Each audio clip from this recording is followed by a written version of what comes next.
luck, it's saying that we're live. That would suggest we are. Yeah. Oh, there we go. My phone's gone live. Yeah. Oh, there we go. My phone's gone live. Yeah. Yeah, we're definitely live. That's good. Oh, we're stuck in a loop. Oh no. Hang on. Close the app. Right, who's got their app open? No, it's all right. I've closed it. It's all right. Right, who we got in Hang on. the One moment, chat caller. room? Just checking the. Hello, Stefan. Lots of the family in the chat room. All right, just got to check.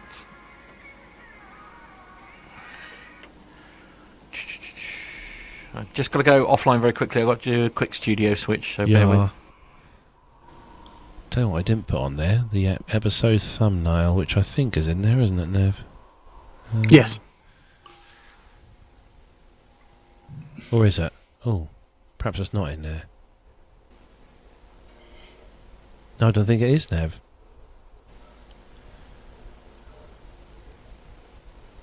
Oh, okay. I thought. No, it's not. The episode thumbnail's not there.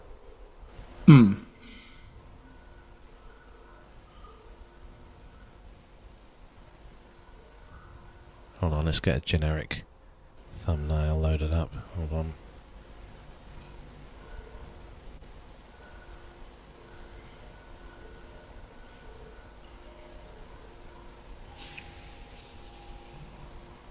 You've got 30 seconds till the show's meant to start.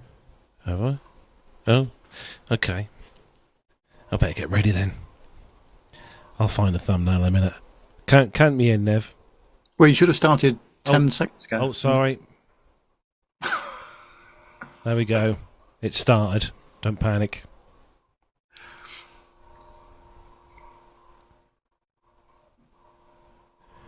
Right, here we go.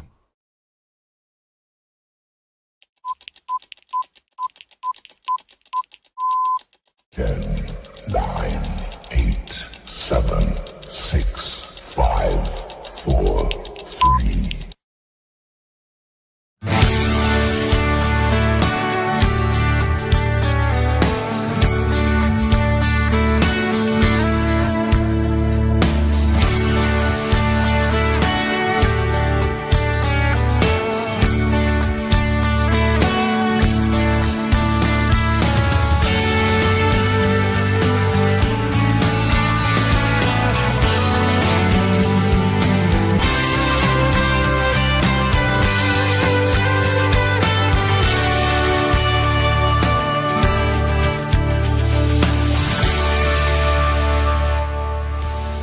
Well, hello and welcome to episode 556 of the Plain Talking UK podcast. I'm Carlos, and in this week's show, Polish Airlines places its first ever Airbus order for 40 A220 aircraft. Budget airline Jetstar Asia is set to close this summer after 20 years of operations, and the Paris Air Show opened on Monday this week at Le Bourget Airfield with more than 2,400 exhibitors from 48 countries. In the military this week, we look at how the Eurofighter Typhoon tests and integrates AI to pilots to guide them through hostile airspace. And joining me this week, he's across the lovely sunny fields of the UK, the glorious Buckinghamshire countryside. It is, of course, Neville Bones. Good evening, Nev. I am here and it is warm, that's for sure. So if you can hear a fan noise in the background, that is an essential part of the equipment today, because it is very hot indeed. Probably 27, 28 degrees. And it's going to get warmer during the week as well. So, yes, we were at the Cotswold Wildlife Park yesterday, which was very nice indeed. Apart from lots of screaming school children on their trips. No. However, we found some quiet places to have our lunch and what have you, and it was nice day out. It's only about an hour and a bit from here, so it was quite nice actually. And we went past the Farmer's Dog, which is Jeremy Clarkson's new pub, which you may have heard or seen about. Looking extremely busy as well, I have to say. So that's going to be for a future visit. But not right now. I think it's too hectic. So, I was going to say, you didn't fancy going in, Nev. Well, I did, but it looked. I mean, the car park looked absolutely horrific because we did go past it about lunchtime. Have you been watching the series, Nev, on Amazon? Yes, he's done a very good job with that. I think all the characters involved are hilarious as well. He's done a great job of that. So even if you're not a Jeremy Clarkson fan, it's worth a look on Amazon Prime, isn't it? It's on Prime. Yes, right. It is. Yeah, awesome series. Love it. Yeah, I'm not surprised he had a heart attack though a few months later after all of that he went through. Yes, the stress factor must have been off the scale, I would imagine. And he's probably not eating and drinking the right stuff either, I would imagine, knowing him. So, honestly. No, it's good look at. No, it was a good few days as well. So we've got some exceptionally nice weather all this week in the UK. So we're just making the most of it whilst we can. Excellent. Well, it's good to see you, Nev, as always, and glad you put a few more miles on the new car. Yep. Right, so he's not pushing the right buttons this week. Well, he has been pushing the right buttons today, but just not in this sense. But he's back joining me from Studio 2 of correct, yes, of Park Radio. So hello, Matt. How are you? Hello, how are you? Thanks for tuning in. You know, it's nice to see you here. Yeah, well, I just thought I'd do it remotely for a change. I just like to keep you on your toes, especially when you're not feeling well. No, I know. I feel absolutely. I know. It's one of those that you always, if you're going to get a cold, you're going to get it when you come back from holiday and you've been on. I don't care what anyone says. I blame the plane. Oh, no. God, I can't blame the plane on the way back. It was gorgeous. More on that in a moment, though. Okay. But joining us this week, back again, joining us from one of his usual plush, palatial, top drawer apartments or hotel rooms is, of course, apartments. Our resident Airbus Carlos, captain. go and have a lie down, will you? Well, it is an apartment. You should see him today. Hello, Andy. How are you? Hello. I'm good, thanks. Yes, I'm back in my usual hotel down in the southern airport for another week of fun and merriment. Fun and merriment, or is it more of that kind of stuff that you have to do, programming sim type things? Yes, that's what I class as fun and merriment. It's great fun. It's been a very interesting few days testing out some ideas. Some have worked, some have sadly not worked, but that's what testing's all about. So is that testing in the sim, writing brand new programs or updating old ones, or? No, see, in my job, I have to write a brand new program every 6 months, so it's can get a little bit busy. Blimey. And this intrigues me. Just a quick question, Andy: is it you have to actually use like a laptop to program these? Do you design these sim, or do you have to actually go into the sim itself and tell it what you want it to do? Well, when I design these things, I've got to actually physically design. I've got to come up with it and make sure it all works. And then we've got software that we can use to tell a simulator what to do, but I also produce a document that tells the instructors what to do in the simulator. That's the main thing. Oh, very good. Honestly, how the other half live, hey? Well, I hope you have a nice meal tonight anyway, Andy, or have you already been to the hotel restaurant? Yeah, I've already eaten today, so I'm sorted. He's sorted. So, we have got lots to get through on the show today, including a very special retro airline ad of the week, which is more of a retro kind of promo video for, remember BOAC, Nev? Remember that? Yes, absolutely, yeah. No, can't wait for it. Yeah. I haven't seen it yet.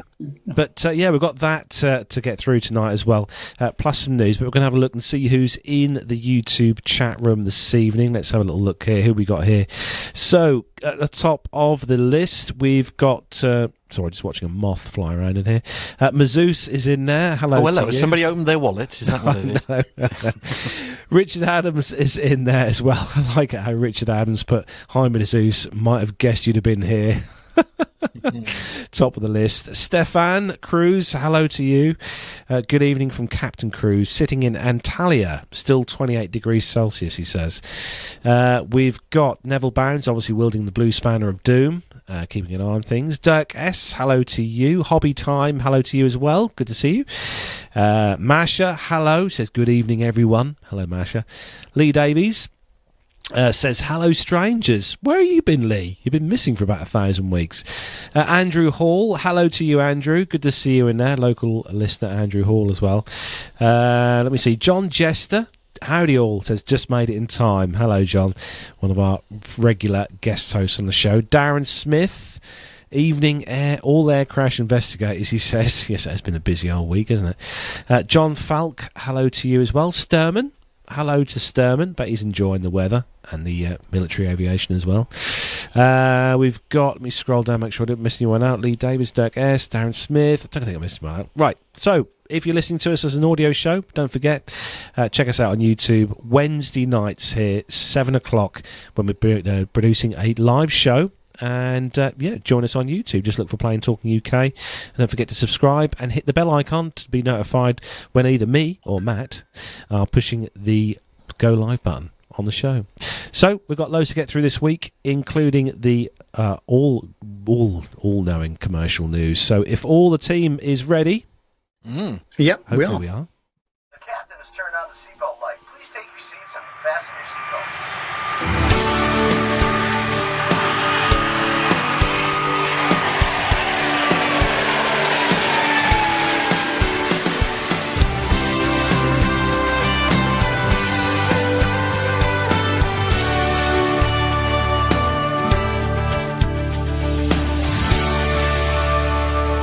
First story this week comes from aeronewsglobal.com, and LOT Polish Airlines places its first ever Airbus order for 40 A220s.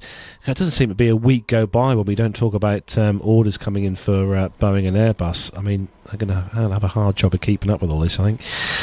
LOT has placed a firm order with Airbus for 20 A220-100s and 20 A220-300s, marking the first time Poland's national carrier has selected Airbus aircraft as part of its fleet modernisation. The agreement could foresee a future increase of up to 84 A220 aircraft. The A220 will gradually replace LOT's existing regional fleet, offering new possibilities for route development and new destinations thanks to the A220 benefits. Today's decision is all about the future. Airbus A220 family aircraft, which will start joining the fleet in 2027, open up a new opportunity for development and growth. Key pillars of our strategy as well. These modern, efficient and passenger-focused aircraft will allow us to compete effectively in the European skies, strengthen the position as the preferred carrier in Central and Eastern Europe, and prepare LOT for its role as a leading airline at the central communication port, said Michael Fildy, LOT's executive officer. The order for 40 A220s marks a historic milestone as we officially welcome LOT Polish Airlines into the Airbus family. The A220 family will be instrumental in LOT's fleet modernisation and network expansion strategy, with the A220-100 and -300 being the ideal combination for their needs. They said, we look forward to working hand in hand with LOT, leveraging Airbus global expertise to support its renewal program and ensure the A220's seamless integration, said Bune de Saint-Exupéry, Airbus's VP of Sales and the Commercial Aircraft Business. At the end of May, the A220 had secured over 900 firm orders from more than 30 customers worldwide, with 415 aircraft already delivered. The A220 is currently in service with 24 airlines globally, operating on more than 1,600 routes and serving over 470 destinations. Blimey, that's quite a few, isn't it?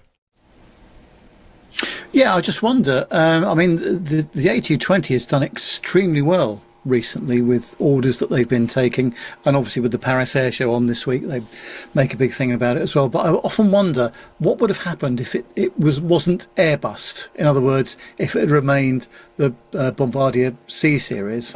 And maybe it would not have had the success that it has had. But it's a very versatile aircraft, and looks like they're LOT obviously are going full on with it with the order for 40 of them, which is incredible. Very good stuff. The only thing that sort of like crossed my mind, though, Nev, and I don't know, maybe Andy is in a position to sort of pass some comment on this at least. It's quite sort of well known how far behind, these various orders and are, delivering these aircraft there is. I mean, especially with Boeing. I mean, it's not just Boeing, though, is it? I mean, Airbus is having is struggling to get aircraft delivered on time as well. I mean, is it sensible to be taking new orders when you're so far behind? If you see what I mean. Well, yes, you'll always take orders because you need future business. Yeah. And the airlines know that there's the backlog, so lot here is projecting ahead for when it thinks it needs these aircraft. And as well as, right, we need to order them now so that they'll be ready in X amount of years for us to take, and we can manage our fleet to that point. I see. Right, okay. Yeah. So essentially, they're very up. They're not being sold empty promises, if you see what I mean. Essentially, they're being told that these aircraft we expect to be ready in, say, 4 years' time or something like that. Yeah, absolutely. And there'll be a bit of give and take, because as well with these contracts, if they'll give a window for delivery, and if they start delivering outside of that, then there's penalties on the contract. Right. So it's in Airbus's best interests, really, to get these delivered. So they'll have to be honest with them about when they can fit them in to be delivered. And get those numbers right, otherwise it's going to cost them, essentially. Yeah. Exactly. Sorry, just coughing there. Moving on to the next story, Matt, you've got some good news, actually, I suppose, really. Well, for us. Yeah, well, good news for some. But not for others. Good news for some, but not for others. People.com is the source on this one.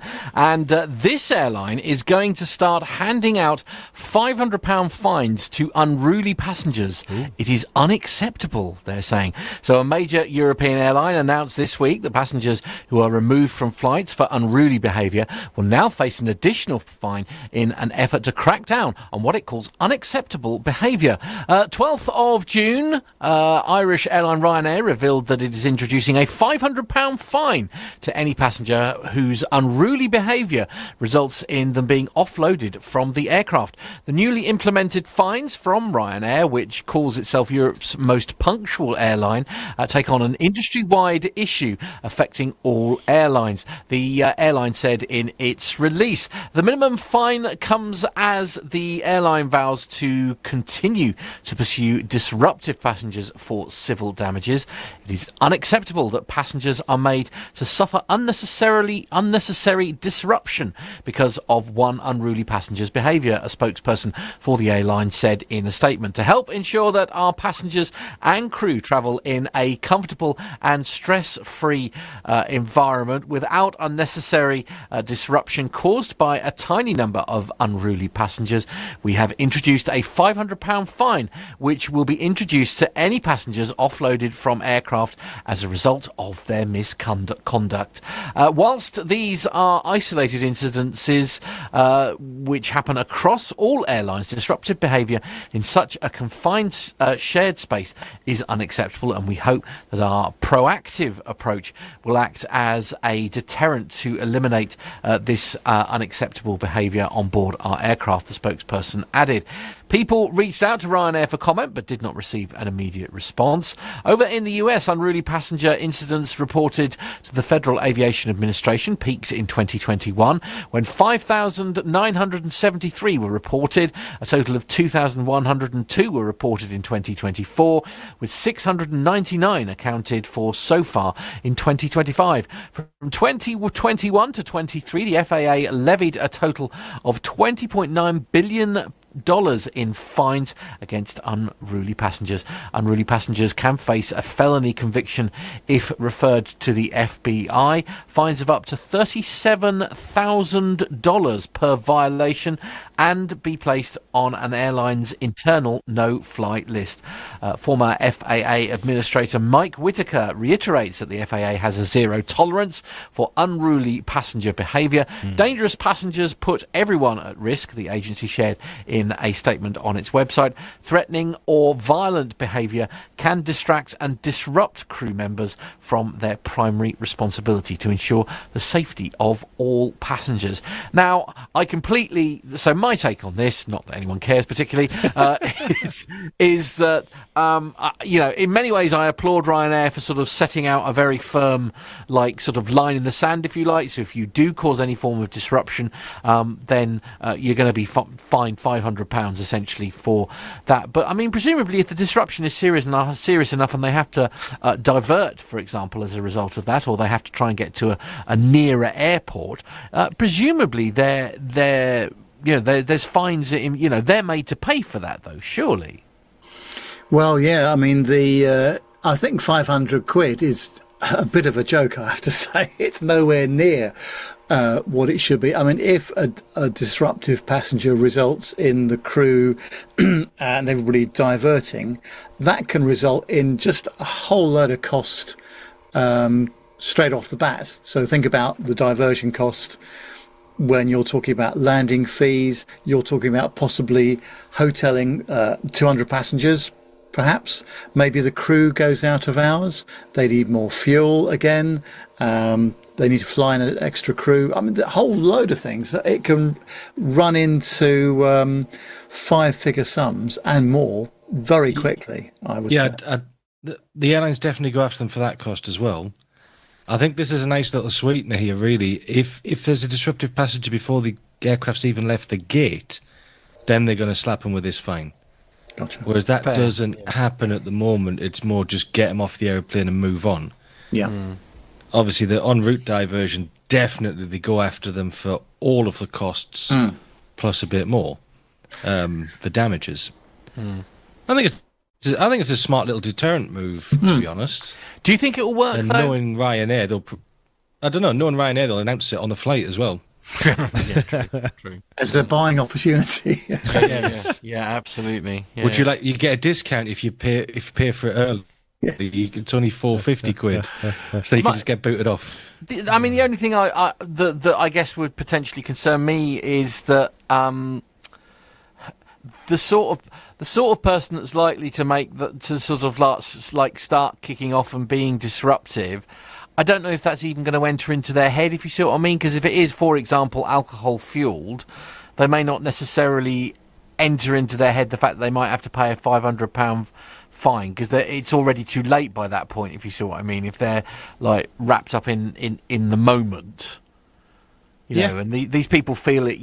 These people are usually kicking off because wrongly they feel strongly about something that they've been aggrieved by. Is it really going to? I mean, it's an interesting revenue stream for the low cost airline we're talking about here. But do we think it will be any form of deterrent? Honestly, I don't think it will make any difference, other than the fact only that time will tell. Yeah, other than the fact that Ryanair can go after more money for them. And good luck to them on that one. I was going to say, Darren Smith in the chat room says that airlines should fine people £1,000 who don't use headphones or iPods with the mobile on full volume. Yeah. Could we apply that to trains and stuff as well? Oh yes, just everywhere, anywhere. Yeah. Do you know this? Sorry, it's completely off topic. One of the things, you've set me off now. Here That's we it. go. And I was talking about this on the radio earlier today as well. And it's just I was walking through Dis High Street earlier today. That's where I am. I'm at Park's studio today, and I walked through Dis High Street to get myself a sandwich so that I didn't faint, basically, while I was on. And they were walking down the street, so they had their phone on hands free. And they're video calling someone walking down the street. So I heard of, I was delighted to hear about Auntie Mabel's piles, but it was just like, have we all lost the plot? She's in a good place with them, though. Is she all right? She didn't seem to react to it in any way, shape, or form. But you're blooming right, because last week, right, and this is down a flipping beach. Yeah, I'm not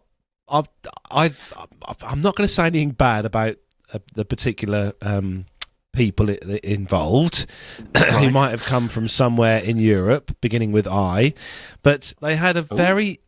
Scandal. They were walking around like this, with their speakerphone on, but they're holding their phone like this. Blah, blah, blah, blah, blah, blah, blah, blah, blah, blah, blah. There's hundreds of them. Oh, he's on the fluent, beach. ladies and gentlemen. He's fluent.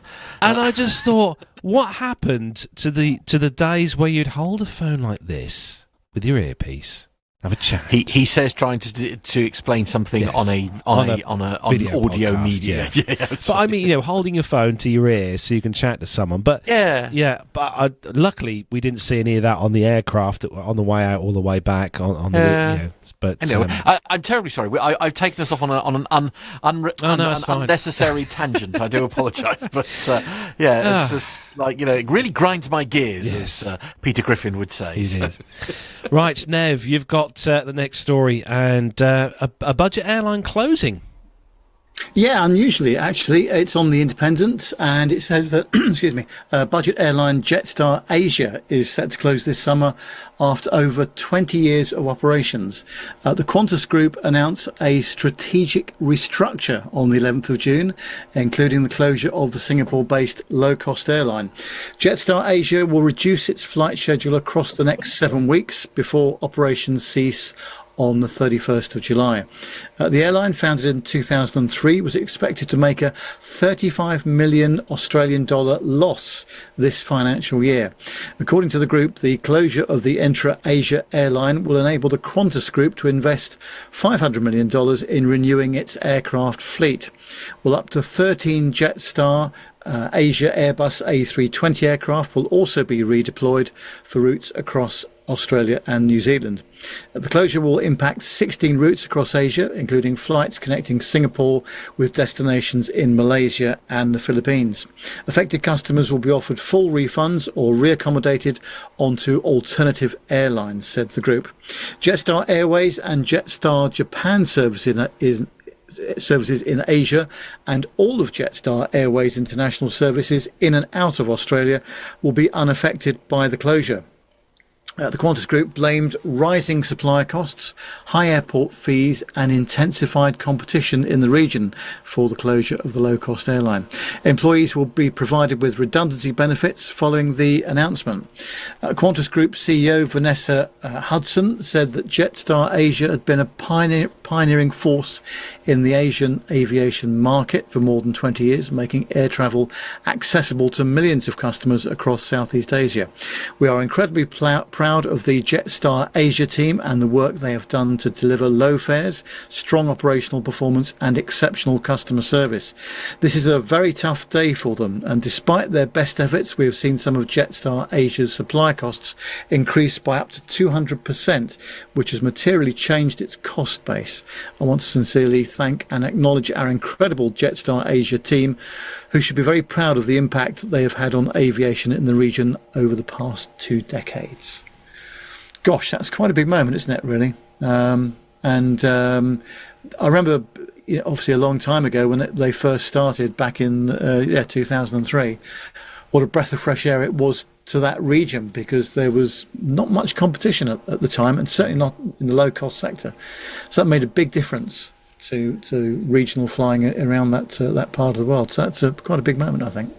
Yeah, it is, and it's such a shame that they're closing it down, as they were, like you say, they're the pioneers of low cost in that part of the world. And as they grew, the Qantas Group sort of gobbled them up, and they've got Jetstar. The Jetstar still exists. This was just one little part of it, but the Japan side and the international, so from Australia and New Zealand, that'll still all be operating. So hopefully, I hope the crews and staff can be redeployed somewhere in the company as well. And they're all Airbus's fleet as well, I think, aren't they, weren't they? Yes. Yeah. Air Asia's all Airbus. Yeah. Dear me. Andy, you've got the next story, and we're kind of sticking over that region as such for this one. Yes, this one's an interesting one. This is from onemileatatime.com. Hong Kong Airlines cut Japan routes over earthquake rumours. For July and August of 2025, Hong Kong Airlines is cancelling its flights to southern Japan, including to Kagoshima and Kumamoto. What's the reason? Well, an unfounded rumour that a major earthquake and tsunami will hit the country this summer.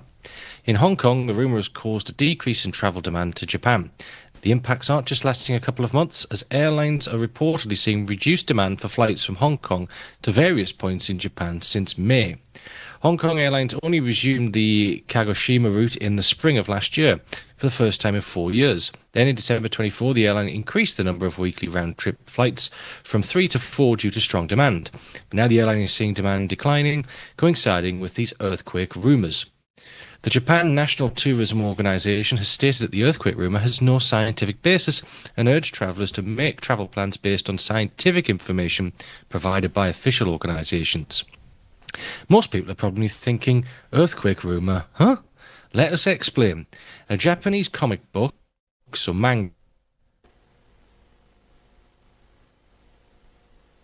Oh. We think we've lost him. I think Andy's frozen. Oh dear. Andy's frozen. Oh no. Anyway, so the story went on. We'll hopefully get Andy back. A Japanese comic book manga warned of devastating natural disasters in Japan. Specifically, The Future I Saw was first written in 1999, republished in 2021, and the 2021 version claiming that a massive earthquake will hit Japan in July 2025. The reason this causes concern is because the comic book's author was correct in the past. The 1999 version warned of a major disaster in March 2011, which coincides with the massive earthquake and tsunami that hit Japan's northern Tokyo region that month. The republished manga warns that on July the 5th this year, a crack will open under the seabed between Japan and the Philippines, sending ashore waves 3 times as tall as those from the Tohoku earthquake. The author Ryo Tatsuki has a big following in East Asia, and her fans believe that she can accurately see future events in her dreams. Well, ask her about the blooming lottery numbers. Well, more importantly, the Euro millions. One might not assume that this would cause a change in travel demand. However, one Hong Kong travel agency reports a 70 to 80% drop in demand for travel to Japan this year compared with last year, with this prediction being one of the primary reasons for that. I mean,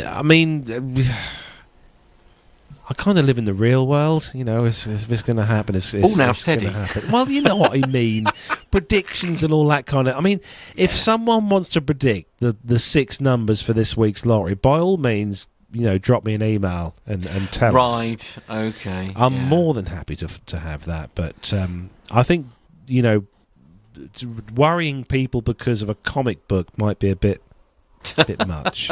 Mind you say that. I mean, not slightly off topic, but The Simpsons is quite well known for predicting certain events, to be fair. I mean, you know, perhaps this comic book has a similar history. I don't know.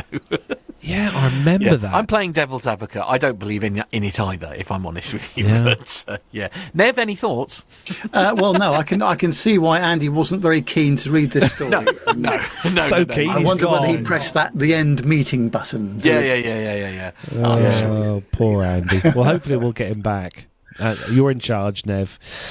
So next one comes to us from laranews.net. And God, more stuff for Airbus. Blimey. Airbus predicts a need for 43,000 aircraft by 2045. Airbus is predicting a global need for approximately 43,400 aircraft by 2045, driven by a forecast of 3.6% annual growth in passenger traffic. According to the manufacturer's latest global market forecast, this demand is caused by rising GDP, increased urbanisation, and an expanding global middle class. The new deliveries are expected to comprise of around 34,000 8,250 single-aisle and 9,170 wide-body aircraft. Crucially, 44% of these new aircraft, or 18,930, will replace less fuel-efficient models supporting the industry's stated sustainability targets. Emerging economies are set to lead the expansion, with the highest traffic growth predicted for domestic India, plus 8.9%, followed by routes connecting emerging Asia with China, up 8.5%, and the Middle East up 5.3%. Airbus points out that this massive fleet growth, which will nearly double the world's in-service fleet to over 49,000 aircraft, will also create a cascading demand for skilled personnel, pilots, technicians and cabin crew. And also a parallel expansion in aviation services as maintenance, supply chain management and recycling of aircraft as well. That's a lot of aircraft, and we've discussed it on this show already tonight, and we've discussed it in the past. There's Boeing, and obviously Boeing are getting plenty of orders as well, but Airbus seem to be they are trawling in a hell of a lot of orders just recently, especially at the Paris Air Show, I noted online this week. But it kind of makes you think, Nev, where they're going to put all the old ones, because they're going to run out of desert soon. It's all about fuel saving, isn't it? I mean, and fuel efficiency. I mean, and the fuel efficiency of the the new Neo aircraft. In the case of the A320, 321, and 330, it's just enormous. And if you start to add all the miles up across, the number of sectors they're going to be flying, it's absolutely amazing. So you can see why they're doing it, but the actual demand for these aircraft is enormous. But of course, as we were saying earlier, the factories have got backlogs, and they'll get to them when they get to them. It's as simple as that. And Andy has returned, I'm pleased to say. Andy's returned. It makes you wonder, whether they'll have to invest in making some more factories, Nev. Well, yeah, that's a very good point. And have you got any thoughts on? We were just talking about the Airbus order book on story number 5 there, with Airbus predicting the need for 43,000 aircraft by 2045. Yep, manufacturers are always doing this because they want continued investment in their shares, and it's true. I think it says in there there's around 18,000 that will need replacing. It's a massive amount of aircraft. I'd be interested to see, and it's something I should go and look up, in previous years when they've said we're going to need X amount of aircraft by 2025, if that many aircraft have actually been manufactured and are out there. But yeah, they'll always be bigging up the need for aircraft just to keep their own production going. Yeah, and of course, obviously, we had the pandemic, we had various wars around the world, and supply chain issues, of course, as well, didn't we? So, yeah. That can happen at any time, of course, can't it? So, yeah. Now, Matt, you've got the next story. Hopefully, you're still there. Paris Air Show, this one, isn't it? Yeah, indeed. We've got a couple of sources for this one. MSN.com, also the national news as well. And Carlos mentioned it a moment ago. It's the Paris Air Show opening with 2,400 exhibitors amid Airbus-Boeing rivalry. Oh, we do love a bit of Airbus-Boeing rivalry, don't we? The Paris Air Show opened on Monday this week at Le Bourget. Is it Le Bourget? Have I got that right? Yes, it is. Yeah. Oh, thank you very much. It's important that one drills, one R's.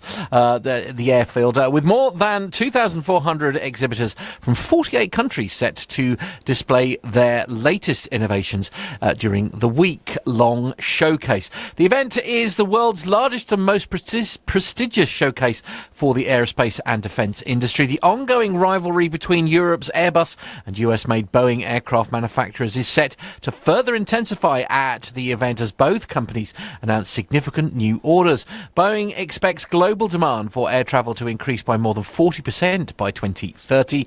However, global tensions, trade tariffs and the Air India crash have cast a shadow over the event. Last week's crash of a Boeing 787 Dreamliner passenger jet minutes after takeoff put the spotlight back on the beleaguered US manufacturer. Meanwhile, France has shut down the 4 leading Israeli company stands at the Paris show for apparently apparently displaying offensive weapons, a decision Israel has condemned. The French are hiding behind supposedly political considerations to exclude this particular thing. I'm going to skip that bit and move on. Now, I'm so sorry. This is one I know. I always get this. I think how it's do Ryder. I pronounce? I think it's Riyadh. Ryder. Is it Riyadh? Riyadh. Oh, Riyadh. There we go. Riyadh Air. So the next part of this story is Riyadh Air. Thank you, Andy. Signs a deal for 25 Airbus A350 planes. Ryder Air has placed a firm order for 25 Airbus A350-1000 planes at the Paris Air Show on Monday, expanding its wide-body fleet as part of Saudi Arabia's broader plans to become an aviation and tourism hub. The Saudi startup airlines agreement includes options for 25 more aircraft of the same model, Airbus said on Monday during the first day of the event in Le Bourget. It's a clear signal of our intent to shape the future of air travel and contribute meaningfully to the kingdom's fast-growing aviation ecosystem, said a name I'm not even going to attempt to pronounce. Adam. Dave. We'll call him Adam, Chief Financial Officer of Ryder Air. The long-anticipated order marks the airline's second deal for wide-body planes in March 2023. Ryder Air, backed by the Public Investment Fund, placed an order for 39 Boeing 787 Dreamliners with options for 33 more. It has yet to firm up these orders. The Monday's announcement is Ryder Air's second deal with Airbus. Last October, it placed an order for 60 A321neo narrow-body aircraft as it builds up its fleet for short-haul trips. Now, I have to say, I can't believe I'm going to say this, but going to this air show is definitely on my bucket list. It is quite a big event. I think we should make a point of going there. I think trying to go there next year. It does look really good. Doesn't it? Yeah. It won't be on next year because it swaps between every 2 Farnborough years, and Paris every year. Yeah, okay. Yeah. And what's the airline called again? Bob Air. I want to say Ryder Air. Why? Did I get it? Riyadh Air. Yeah. Riyadh. Yeah, sorry. Look, my memory is a little bit fried since I had to take these tablets. So, in my defence, I'd already forgotten it by the time we got it. So I'm very sorry. I'm rubbish. I can only apologise. I was just going to say that you might have noticed that apart from a very short reference to the Air India crash of last week, we're not really going to talk about it this week because there's nothing to say. We don't know anything more than anybody else, and the speculation is just all out there. We do know that the FDR and the CVR, so that the flight data recorder and the cockpit voice recorder have been recovered and are being analysed. And the folks of the safety authorities and the accident investigations will be doing their job. That's all we can say about it, really. At this stage, yeah, absolutely. But this week, I've seen absolutely horrific levels of quality or lack of quality and speculation online by YouTubers that frankly should be knowing better. So I don't want to say any more about it than that, but if you're wondering why we're not covering it, that is the reason, because there's nothing more to say about it at the moment. No, and when there's a preliminary or an interim report, then we'll report. We'll absolutely be covering it in great detail. I have to say, it's been really quite disturbing how bad some of it has been, Nev, isn't it? I mean, it's outrageous, I think. Yeah, but frankly, with people that should know better as well, both operating crews and retired crews as well. Anyway, well, let's not distract ourselves with that. The next story is on mensjournal.com. I must get a copy of this, or maybe a subscription. Hello. It says that JetBlue plane skids off runway and the pilot's announcement changed everything. What started as a routine flight from Chicago to Boston took a dramatic turn on Thursday morning of last week when a JetBlue plane skidded off the runway at Logan International Airport, and what the pilot said next left passengers stunned, WCVB Channel 5 Boston reported. Well, the flight, operated by an Airbus A220, just landed when it veered off runway 33 left and rolled into the grass. Skid marks were visible across the tarmac and maybe on the operating pilot's seat as well. Well, quite. And the aircraft came to a stop just beyond the paved surface. At first, many on board didn't realise anything was wrong until the pilot made a startling announcement that they had lost all steering. It was very alarming, one passenger told local media. We had no idea until we started sliding. Well, despite the mechanical failure, no one was injured. In fact, several passengers later said they wouldn't have known anything was off if not for the sudden shift and the pilot's calm but candid announcement. That steady response has since earned praise across social media and in the cabin itself. She was fabulous, one passenger said. Everybody stayed calm. You could just feel she had control. Well, she didn't, as it turned out, but there we go. Well, passengers exited the aircraft via portable stairs and were bussed to the terminal. The Massachusetts Port Authority confirmed the runway was closed for a full inspection, and a JetBlue spokesperson said that the airline was conducting a full investigation whilst cooperating with federal authorities. The FAA also confirmed it had opened an investigation into the incident, and no official cause had been confirmed, although wind gusts of up to 36 miles per hour were reported at the time and may have contributed to the loss of steering control. Well, JetBlue emphasised in a statement that the safety is our top priority and noted that events like this are rare but taken extremely seriously. For those on board, it was a close call and a reminder of how quickly a routine flight can turn into a story you'll never forget. Thanks to a composed flight crew and a pilot who kept her cool under pressure, what could have been a disaster ended with safe passengers, solid leadership, and one unforgettable announcement that changed everything. Now, I'm not going to take away the incident itself, but that's what they are trained to do. That's what the simulator is for. That's what the checks are for. And mechanical failures and things can happen. Everybody was fine. And that's the main thing, isn't it? I suppose the other thing I would sort of perhaps say to that is, it's one thing to sort of do it all in the simulator and all that kind of thing. It's totally another thing to have the focus. I mean, that's probably not something you can train for, is it, Andy? I don't know.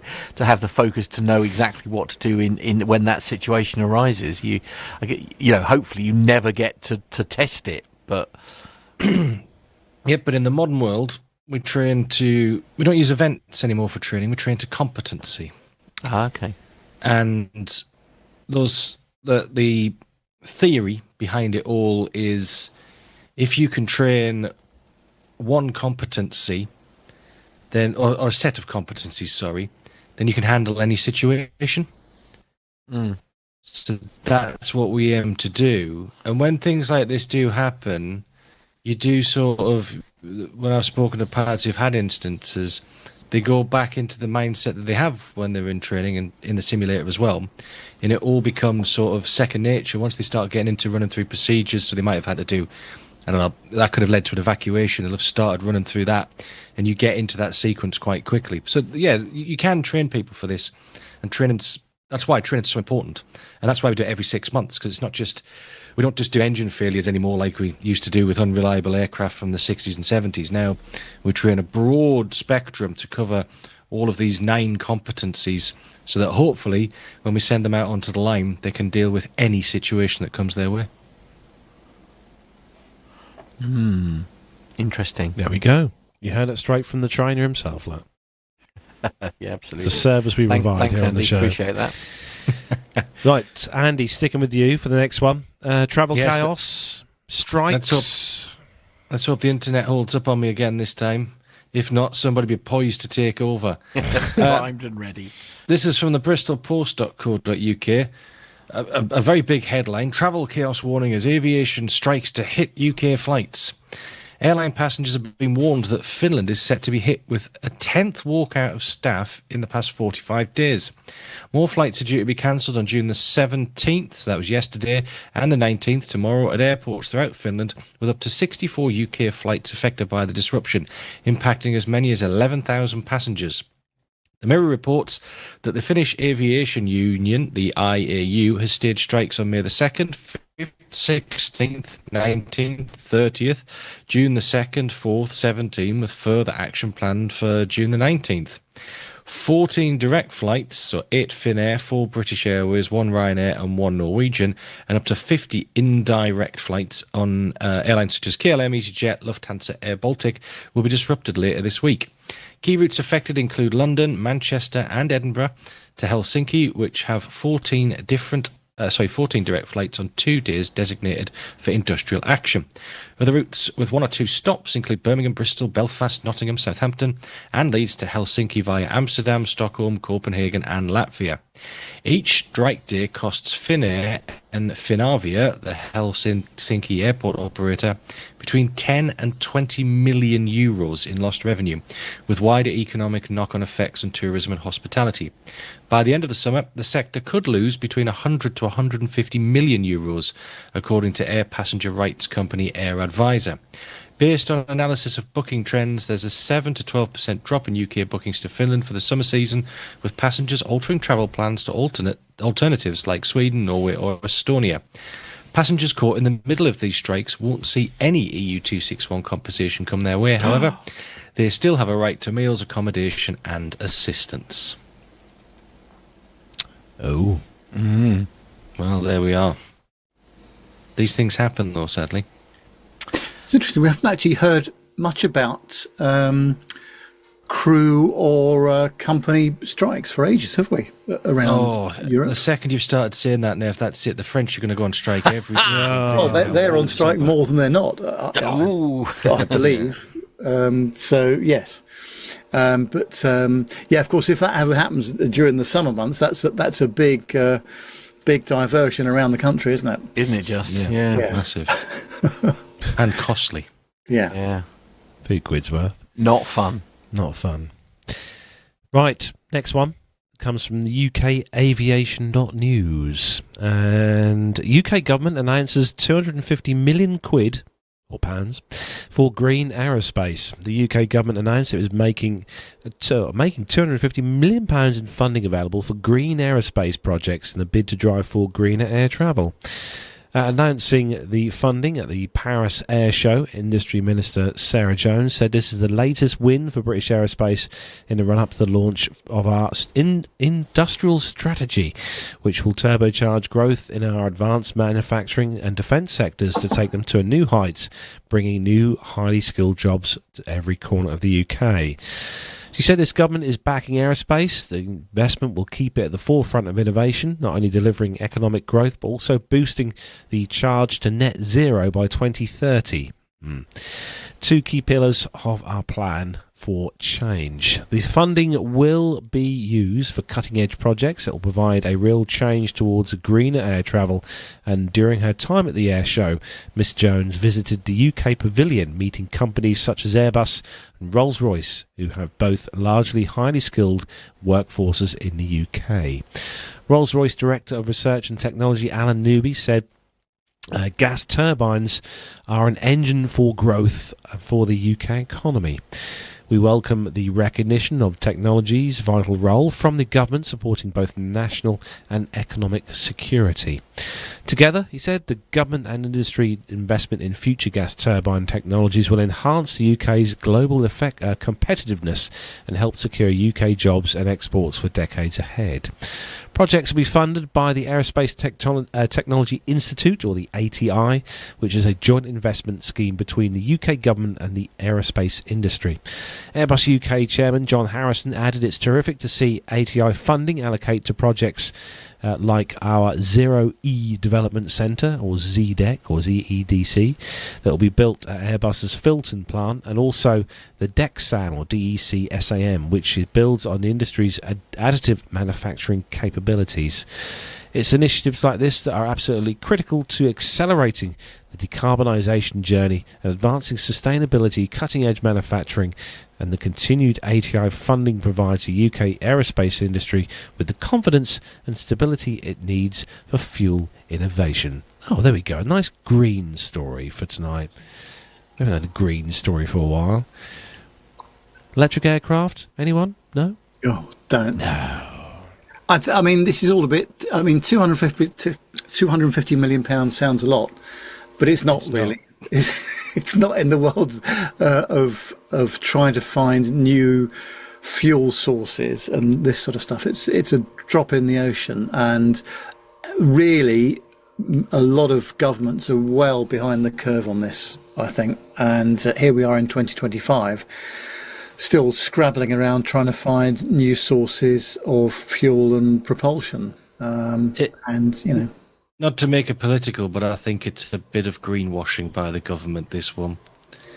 To look like they're doing something, but as you said, that money's not going to go very far in trying to develop this.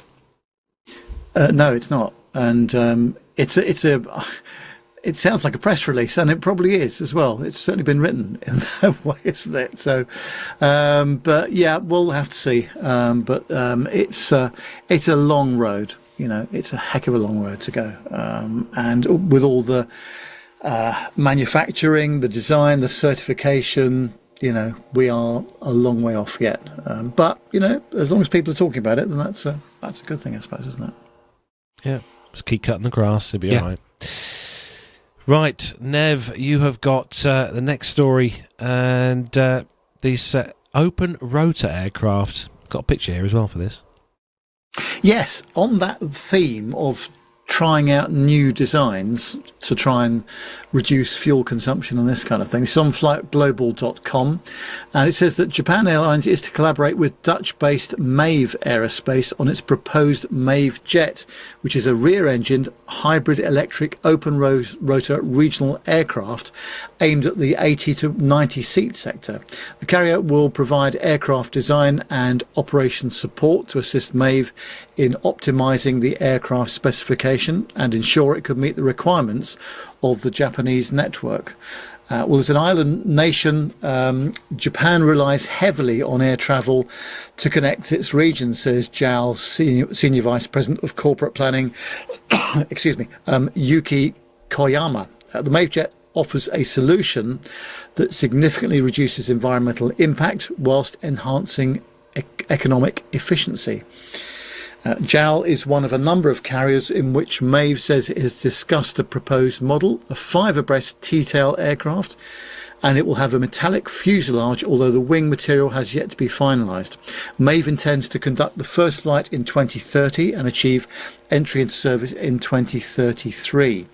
Well, the MAVjet could be configured with 76 seats to meet US scope clause restrictions with an intended range of 1,400 nautical miles.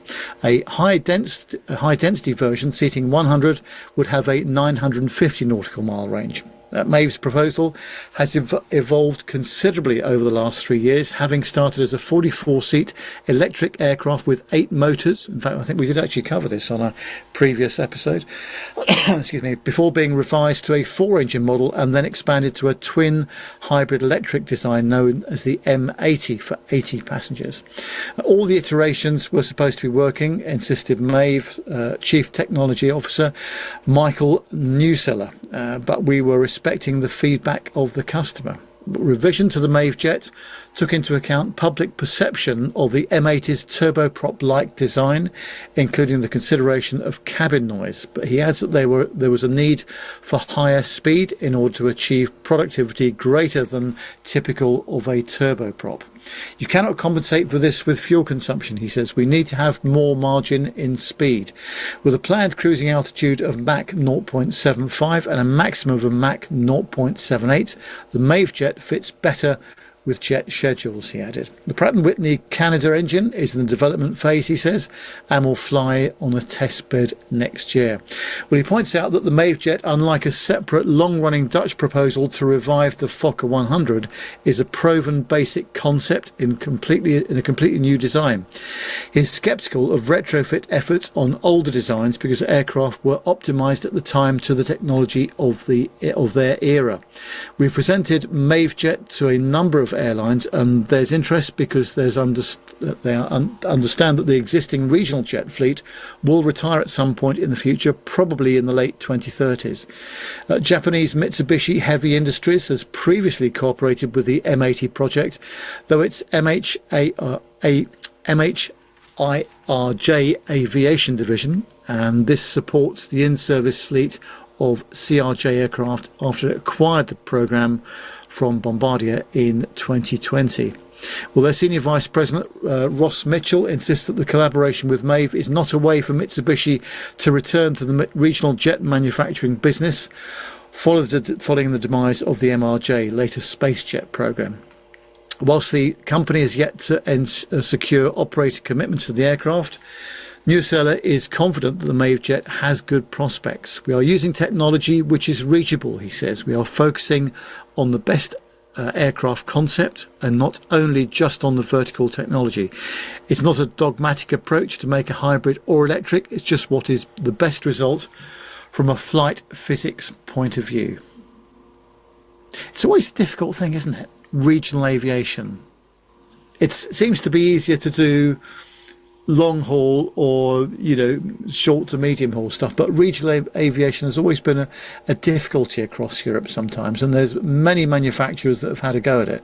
But this looks promising. It certainly looks interesting as well. I think it would be fairly quiet if you're in the front of this aircraft as well. Yeah, if you're in seat 1A, Nev, you'll be fine. Be silent. Yeah, precisely. yeah. So. No. Right, we're going to move on to the next part of the show, and Nev, it's a special one this week. Managed to I actually saw this earlier on in the week. It popped up on one of the Instagram ones that I follow on there to do with old school aviation, which is where I managed to find some of these adverts and stuff we run. But I thought this was quite a nice one, so I managed to find this. But Nev, what's coming up next? Well, this week it's a real treat for you, where we go back to the 1970s and this classic BOAC promo video that not only has a classic comedian, and you'll have to be probably living in the UK to realise who that is, but check out those film crew cameras.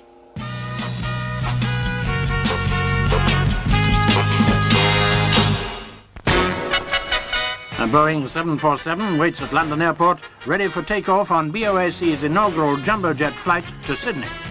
Movietown's lucky camera team joined the flight for yet another assignment in the sun. Other travellers include one of Britain's funniest men, Harry Seacombe. He appears to have something on his mind. Don't blame him. And now the four powerful jet engines lift the monster into its element.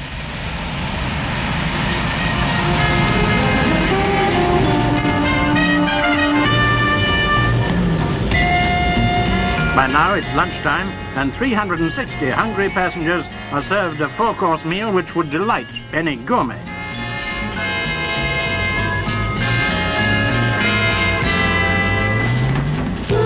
Cruising at about 550 miles an hour, the Jumbo consumes a gallon of petrol every second, but it flies seemingly without any effort at all.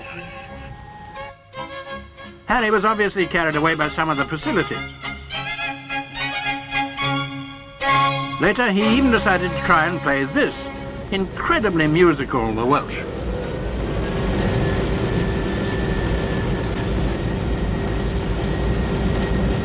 Stewardess Josephine Wong with one of her youngest passengers.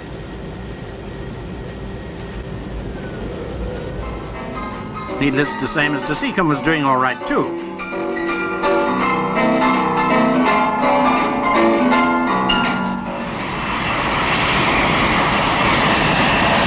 The view of Sydney's Harbour Bridge means that it's nearly the end of this inaugural jumbo jet flight.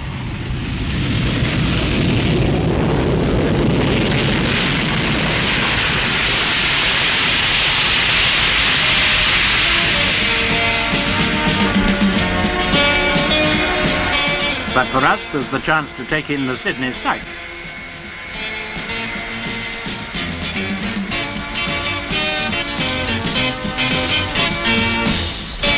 There's the controversial Opera House. Believe it or not, it's still being built.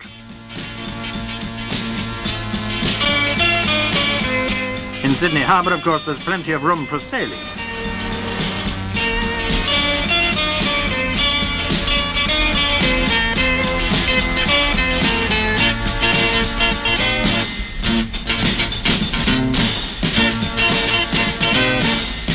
But leaving Sydney, let's make for the outback. 2.5 million people and just over 174 million sheep. But you can tell the sheep, they all have coats like this. This frustrated character's been trying to get rid of that thing for quite a time. Trouble is, it always seems to come back. But how about this, Sheila Sport?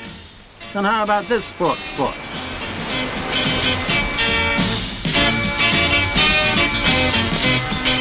It's things like this make you want to migrate with the birds.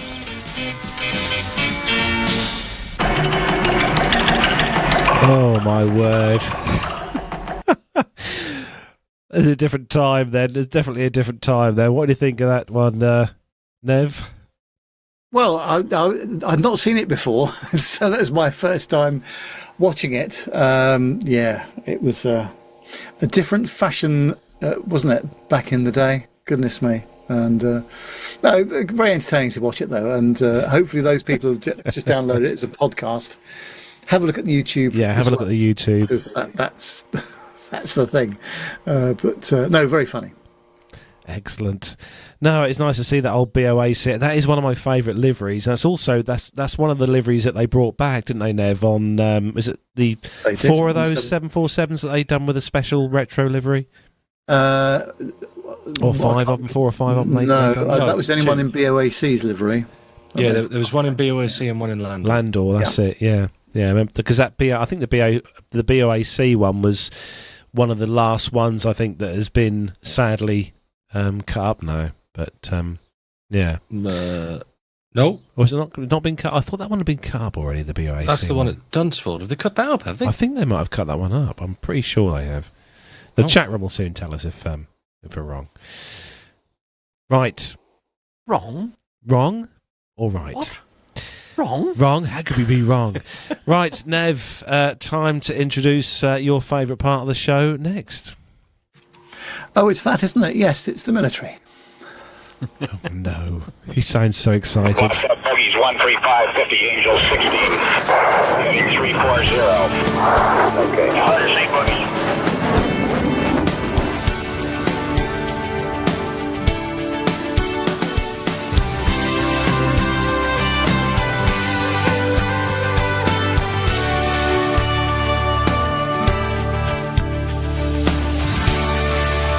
Got all the coughs out of the way then during that bit. Oh, blimey, honestly. First story this week. We've only got one story this week, unfortunately, in the military segment. It's a short one this week, but we have got some more bits coming up in a moment.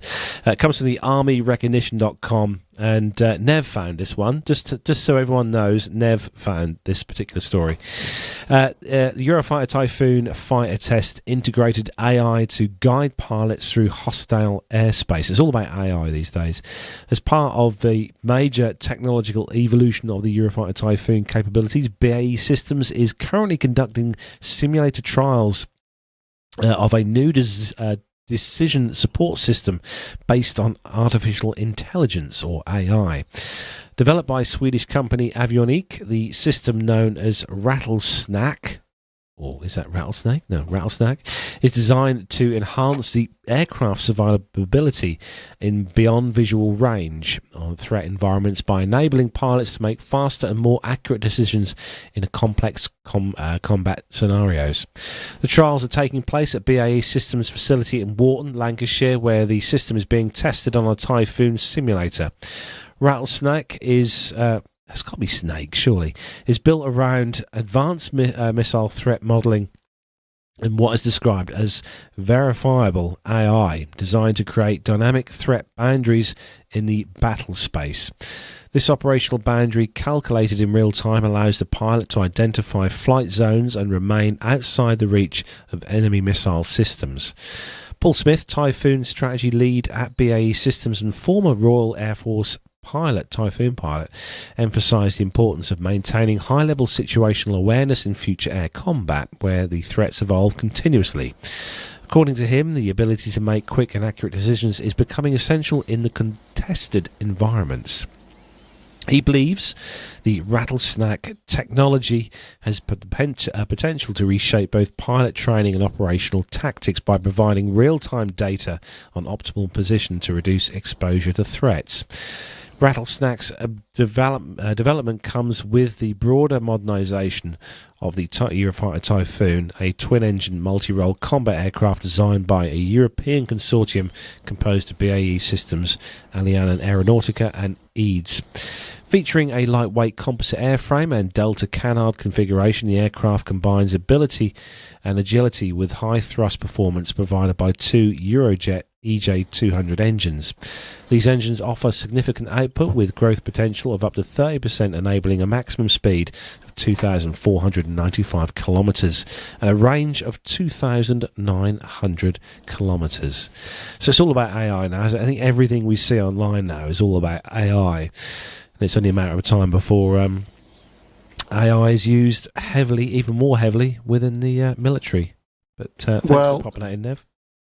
Yes, I popped it in because I've been irritated by the amount of AI I've been hearing and seeing in the last week or so. But obviously, in military operations, I think it's a different situation. But I've got a military story as well. Oh, have you? Yes. This week, as I mentioned earlier, we went to the Cotswold Wildlife Park in the Cotswolds, which is not that far from RAF Bryce Norton. And whilst Mrs. Nev was having her latte and her sausage roll, I was looking up in the skies to see A400Ms taking off, C-17s taking off, coming over us at about 1,500 feet, something like that. So it was a very noisy and very different experience, actually, which was brilliant. So I really enjoyed that. Did you take any pictures then, Nev? No. I'm surprised you didn't grab the old phone out and... Of course you didn't take any pictures. It was boring old grey stuff. Oh. Honestly. But Bryce is a very active base, both for UK and US operations. So very, very busy time there at the moment for obvious reasons. Excellent. I'm just looking in the chat room. We've got a new viewer in the chat room. Tracy D says, "Evening all. Hello to you. Good to see you in the chat room." And Kyle's back. He went out to grab some food. He's now back as well. So we're going to have a quick chat, guys, about a quick roundup of my exciting flight out to Malta last week. Flew out from Gatwick last Saturday. Obviously, Matt Smith has been living here for the last week, haven't you, Matt? You've had some. I know. Times. How are the boys, by the way? I am missing my cat cuddles. I'm genuinely. The boys are fine. The boys are fine. Yeah, Dave and Nigel. You're giving them good. You're looking after them properly, are you? We're being woken up every morning as per. Good. Excellent. But, love that. No, thank you again, Matt, for looking after the house. Very welcome. Anytime. It was very enjoyable. Good. But we had a really good trip out to Malta with BA. We were out there. I'm going to pop the pictures up for those of you watching on YouTube. Went out on the lovely Airbus A321 CEO. A nice. This was a 17-year-old vintage model here, X-ray mic. Which I have to say, the interior is definitely showing its age with this aircraft. But we had a good flight into Malta. Made up time. Actually done it in 2 hours and 48 minutes across to Malta, which is quite good. So big thanks to the crew. Crew were lovely on board as well. Really nice flight. And we had some Wi-Fi that didn't work, which is always handy on the aircraft. But it was good to sample the rustic A321, Andy. That was nice little flight out on that. But no, very good indeed. I enjoyed that very much. And there's a quick picture, which I must admit, after we got off the aircraft, I did take that sweatshirt off fairly swiftly after this picture was taken, because it was quite warm out there. Now, on the way back, we had a slightly different scenario. On the way back on Saturday, just gone Saturday, we had picked up a nice little 8-hour delay. Now, I'm not going to go on a massive rant, but one of the things... Aren't you? No, I know, I should really, shouldn't I? But one of the things, and this is, I know, Nev, we talk about it quite a bit on the show and stuff, but I think the thing that annoyed me the most was just the lack of communication between BA and anyone, any of the passengers, because we didn't know really much what was going on at the airport in regards to the aircraft. But I'm pleased to say, after an 8-hour delay... Well, hang on. You can at least thank us for passing on information to you. I weren't going to say that I had some help from a higher source, but no, with the help of certain members of the PTUK team, Andy, we obviously knew what was going on at London Gatwick, and unfortunately, the 19-year-old Airbus A321 that was due to pick us up from Malta unfortunately went tech on Saturday morning. Had a slight issue. Don't know what the issue was. Didn't find that one out, unfortunately. Whether the wheel fell off or something, I don't know. But okay, right. Possibly. We don't know. Let's be a little bit careful about potentially being sued here, Carlos, all right?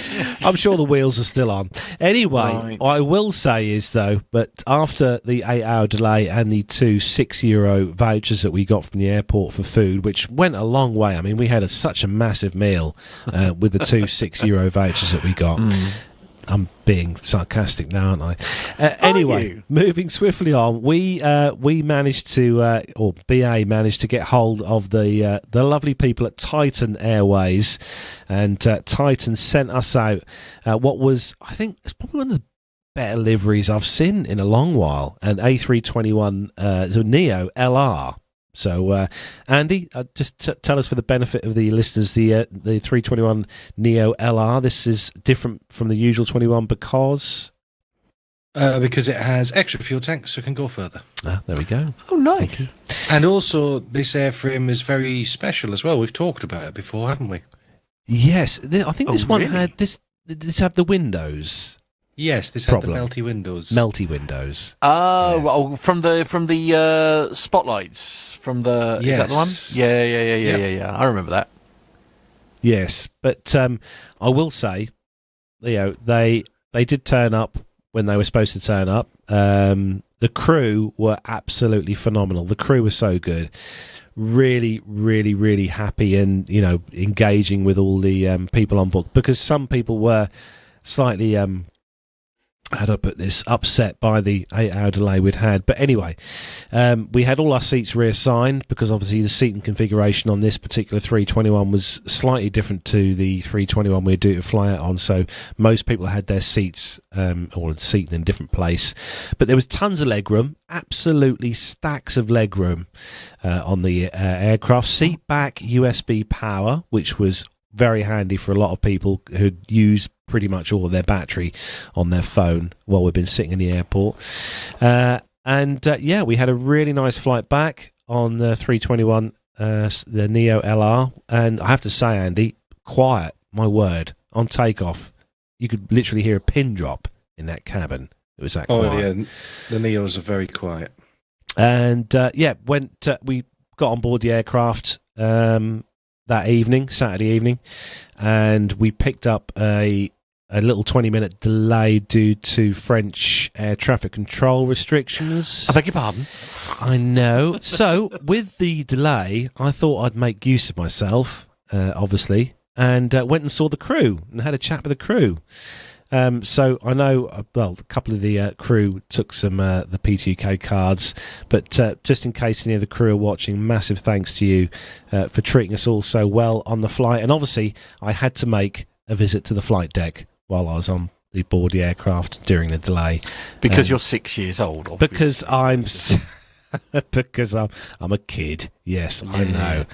But I had a really, really, really good chat with the guys up there on the flight deck. Really, really good catch up with them there. We'd having a good old chinwag really about what was going on with the weather and bits and pieces, and it was just very, very nice and laid back, and they were just such a nice crew, a really, really nice crew. But I think, Nev, you've said before, haven't you, that you've experienced Titan before when you've flown with BA? Yes, I had one what I would call scheduled aircraft change and one non-scheduled aircraft change. They're both on A320s actually, that Titan operated at the time. But great crews, and couldn't have done more for us, and that was great. I've got no problem with them at all. So glad that you were able to get home. Well, when you did get home, presumably you got home quite late in the end. Yes, he did. Yes, we were supposed to get back to home at around about 6:30 Saturday evening. We got back here around 2 a.m. in the end. But no, I want to say, actually, funnily enough, you never guess, our captain on the flight, the Titan flight, was Captain Nick. But not Captain Nick, not the Captain Nick, but his name was Nick, and the FO was Jordan. He honestly, he looked young enough to be my son. He was very young, Jordan was indeed. Right, okay. But I'm sure he'll be delighted. You're just getting old. I'm just getting old. That's the reality, Carlos. Yeah, absolutely. But no, we got back and I submitted the claim under the UK. Was it 261? It's 261. Yes. 261. Submitted the claims under that thing through the BA's website, and I'm pleased to say that, most of the claim has gone through. We've had one of them settled. We're just waiting, pending on another one now. So, nice and swift reply from BA in that regard. Very apologetic. We got home, and as I said, it was a delay. I'd like to be delayed in Malta for a few months. That'd be nice, but yes. Yes, I suppose that's the trouble, isn't it? It's just like the trouble is the delay all takes place in the airport, doesn't it? Because you don't necessarily know in good time that you're going to be there. Of course, the problem is your holidays come to an end, so it's not like you could even go back to your apartment to go and like have a cup of tea, watch TV, relax, all that kind of thing, because you're already through security and stuff, and they don't like you going back, do they? That's the thing. The airports are designed to literally allow you not to do that, in fact. The big problem, Matt, with Malta Airport, Luca, although it's been expanded quite a lot since I flew from there many years ago as a child, and it's expanded over the last kind of 10, 15 years, but even the size that Luca is now, once you get a delayed aircraft and then you get all the Ryanair, the EasyJet, the Wizz Air and the other airlines that fly from there frequently, because they do fly very frequently from there, as we all know, the airport departure area does become incredibly busy, and I mean incredibly busy. There were people sitting in the kind of floral arrangements that run through the centre of the airport. It's quite funny, but yeah. Weren't you in the lounge having cabin? Oh God! Here we go. No, Nev, I wasn't in the lounge. Although BA did offer me an upgrade for 179 quid, but I didn't take that. But I bet you wish you had. I wish I had. Became that long. Yeah. Do you know? It's funny you say that, because had I done that, that would have made the process a lot more palatable. I think if we would have if nothing else, comfortable seating. Yeah. I think you could have easily done £179 worth of food and drink absolutely in the lounge in 8 hours. But no. And that's quite reasonable upgrade price, really. Stop being so tight. Yeah, absolutely. You lot, honestly. Right. Moving on swiftly. Nev, we've got some information on air shows, and obviously a special one that's coming up this weekend. It's come round very quickly, hasn't it? I have to say. Yes, on Saturday we are going to the Duxford Summer Air Show. It's actually over 2 days. We're just going on the Saturday, on the 21st, and tickets are still available for the entrance. And if you have to get a parking permit as well if you want to be there, which is £5, and all up it's £54.50, and that gets reduced to £49.55 if you're an Imperial War Museum member. Children go free for under 15s, but they've got to be accompanied by an adult. I'm not making any comment about that. What now? Carlos and I going. So yes, the temperature is going to be hot. I'm looking at temperatures between sort of 29 and 31 degrees, what they're talking about. So, wow. Really? Plenty of water, and getting the old sun cream on a bit early, I should think, as well. But we're going to get there quite early, just so we can check out the food concessions and the hot dogs and very important bacon, very important. Very important. So yeah, we'll see how that goes. But yeah, we'll be with Carlos and I'll be there on Saturday. So if you're around and you'd like to join us, give us a shout on the WhatsApp number first of all, so we can meet up with you. I'll give you that number shortly. But on Saturday the 26th of July, so that's nearly 6 weeks away, we're going to be at the Shuttleworth Summer Air Show at the Shuttleworth Collection. Gates open there at 9 o'clock. And the flying starts at 2 in the afternoon, with a second flying display at 7:30 in the evening. All finishes at 8:30, and the gates close at 9 o'clock. Pricing for that, it's £42 for adults, £36 if you're a member at the Shuttleworth, and children go free. Just trying to put some more meat on the bones, as it were, of the Bray Air show in Ireland. So the Bray Air display is the biggest public free event in Ireland. If you go to their website, www.brayairdisplay.com, there's plenty of info on there now, all about it. Carlos and I are going there. And if you're driving, you need to pay €12 for car parking. And once again, you must have a car parking permit in order to park there. That's going to be a lot of fun. And the flying starts at 1 o'clock on that Saturday, August the 2nd. Really looking forward to that. And then on Saturday, August the 30th, we're looking to do a summer meetup at Beccles Aerodrome. And I haven't got any more details on that yet, Carlos, but I'm on the case. We'll have some over the next week or so. And so if you want to join us for some lunch, well, you've got to pay for yourself, obviously. But if you want some the company of the PT UK team, we should be there on Saturday, the 30th of August. So give us a shout if you're about. Yeah, we'd love to hear from you, obviously. I'm really looking forward to that one because that's the only one I'm going to be able to make this year, I think. Oh, no. Oh. Obviously not. Well, we will be there at Beccles, and as I said, me and Nev will be, fingers crossed, hopefully, in sunning ourselves this Saturday at Duxford in the heat. I did just look, Nev, and the forecast is quite warm for Saturday. Did you want me to bring the spray on suntan stuff, Nev, just in case? No, I've got the whole lot here because I just have to look at the sun, as you know, and I go bright red. So I have visions of Dubai all over again. Yes, that was. If you want sun, that's quite a thing. That is the place, isn't it? Yeah. Yeah. So now I've got my Airbus A350 cap, which I should be wearing, although it's black, which is like not helpful when you're trying to mitigate the heat. Anyway, but they don't do a white one, or I haven't found a white one yet anyway. But really looking forward to Saturday, and if you're going, we look forward to seeing you there. Yeah, we have got. We heard from a few listeners who are coming on Saturday, haven't we, Nev? One who's sort of come from quite far afield, to who's going to be there this Saturday as well. But he's living in the UK now, so he'll be hopefully be seeing Andrew this week there, which would be nice.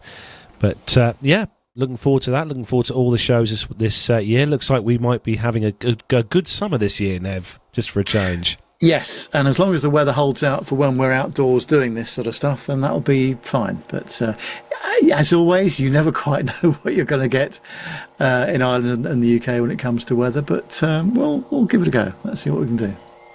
Right, Nev, for the benefit, before we wrap up, social media links. Where can our lovely listeners find out more about us? The socials, Facebook, X or Instagram. Excuse me. Search those platforms for Plain Talking UK. You can email the show, podcast@plaintalkinguk.com. And if you want to send us a WhatsApp, if you are going to those shows or just for a general chat, it is +44 7446 975 214. That's +44 7446 975 214. Don't forget we're on YouTube as well. You can subscribe to the YouTube channel. You'll get notifications when we go live, and you can join us in the chat room, of course, as many people have done tonight. Just go to youtube.com and search for Plain Talking UK. Also on the website there, you can become a Patreon of the show. In other words, assist us with some of our running costs of the show, or you can become a PayPal donator as well. Details for that at the top of the page on our website. Look forward to seeing as many people as we can looking at that. Excellent. Thanks, Nev. And big thanks to everyone who's tuned in tonight. We're going to have a quick round robin to see what everyone is up to next week. We'll find out whether Andy's going to be doing any flying, possibly. Ooh. We'll start with Andy this week. Andy, what are you up to next week? Well, I'm down south until Saturday morning. Unfortunately, I can't come and join you guys because I really should go home and see the family, because then I have to come back south on Monday. Next week is absolutely bonkers. I'm all over the place doing various bits and pieces. Next Wednesday, I won't be here because it's my birthday. Hey! It's a big one as well, so you probably wouldn't be able to understand me by... It starts with a 3, right? No, it Starts with a doesn't. three. It starts with a 4, unfortunately. Okay, that's all right. Been there, done that. Got the T-shirt. I can't remember that long ago. That's years ago. That's because you're all old. I mean, I've got more grey than most of you, so you know. Yeah. I'll take it. Yeah, so it's just a busy. Next week is mega super busy. Amazing. I'm here, there, and everywhere doing various bits and pieces, but no flying. No. Well, we'd better say happy birthday for next week then, Andy. Yeah, That's happy really birthday exciting. for next week, Andy. Yeah. Thanks very much. Yeah. Love that. Excellent. Oh, Nev, what's apart from Saturday when we're heading off to Duxford, what are you up to? Yeah, tomorrow, if you're in the UK, you may be aware of a very good impressionist called Rory Bremner. Love him. We are going to see him tomorrow night at the Warwick Arts Centre, just on PM40. So I've seen him once. Have you seen him before, Nev? no, I haven't. Not live. No. You are you know. Bring a change of pants. That's all I can say. You will literally wet yourself. Honestly. It's part of his UK tour, and Sue and I are really looking forward to that. We're staying up there at one of the Hiltons close by as well. So that'll be nice. Nice change. Oh, tomorrow, during the day we've got Keep Fit, unfortunately. So very good. Bravo, Des. Bravo. Really had much of effect so far, but anyway, we'll see how we go.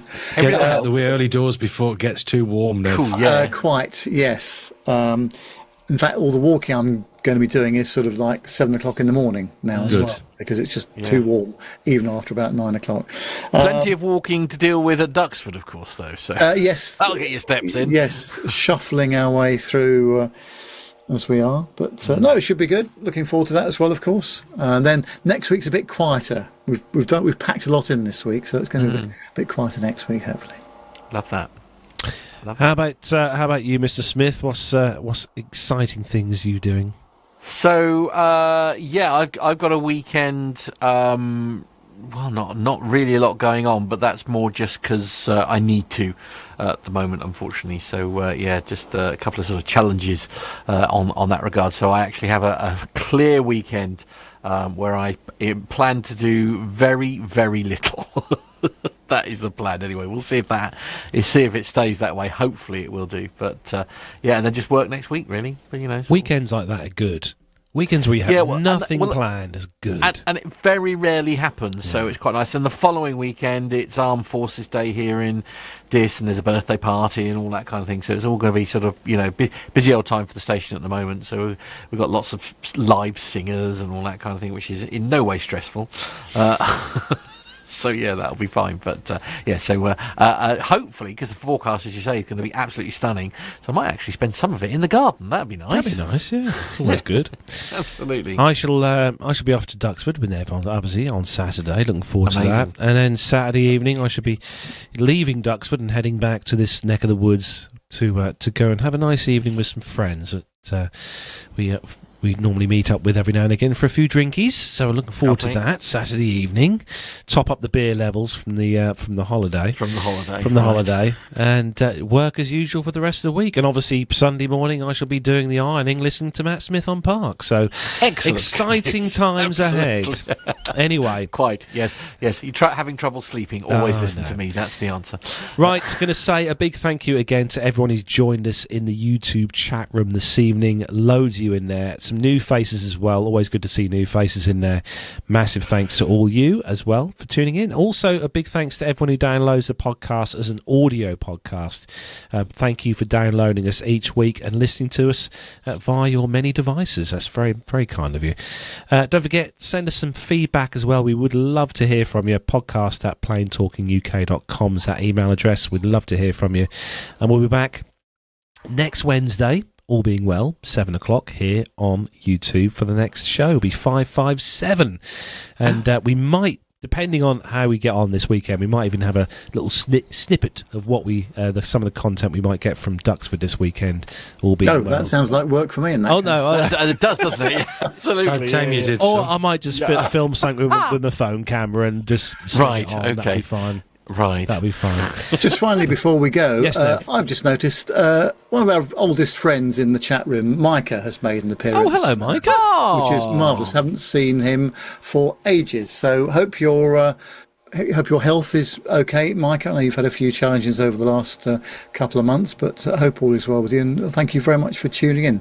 Great to hear from you again. Yes, and also Lee Davies. Good to see Lee back in the chat room as well. And I'll have a beer next week, Lee. I'll definitely have a beer next week. This week I'm not feeling 100%, as you may have told or noticed on the show. I had a bit of a cold, bit of man flu, but it's getting better, thankfully. It's one of those 48-hour ones. It looks like, anyway. Right, that is it. 556 in the can. We shall see you all next Wednesday on the show at 7 o'clock live here. And Nev, if you'd like to say goodbye, and I shall press all the right buttons at the right time. Ooh. Yes, thanks for joining us, everybody. Really appreciate your contribution today. I'm just off outside to water the lawn before we have a hose pipe ban. Is that a euphemism? Sorry. Hope you have a good one. See you. Bye for now.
And there we go. Ooh. It's all over. That's it. Lovely. I managed to sort of get through. Very good, yes. Without yes. Andy sort of held up in the end there, as I say, bit touch and go there for a moment. Yeah. I'm back on the hotel Wi-Fi now. For some reason, it just completely died. Just went, nah, you're all right. Deaded. Yeah. Never mind, eh? Never mind. But we'll miss you next week, Andy. Absolutely. Anything exciting going on said? I'll be sat in my back garden. Lovely. Okay, that's a good start. The word beer will be involved. And then once it starts to cool off a bit, I will then enter the pub and carry on beering. Okay. Right. Barbecue or anything like that? Sort of yeah, that's just a barbecue first. Ah, nice. With beer, then in the pub with beer. Right. And then I've got to get a train on Thursday morning to London to go and see Guns N' Roses. Oh, no. That sounds a terrible birthday. How on earth will you cope with that? I mean, if I've got a bit of a hangover on Thursday morning, I'll just power through, just have a few more, you know? Yeah, absolutely. Yeah, definitely. Hair of the dog and all that. Yeah. Yeah, you're not driving. I mean, that's awesome. Exactly. Or flying. Well, no, I mean... Lee says, what are you eating, Carlos? Oh, sorry. Gemma brought me a halloumi pita bread thing out earlier. Surprised we can't hear the squeak from here. It's lukewarm, but it is very nice, I will say. Okay. It's got chili sauce in and peppers. Okay, yeah. Yes.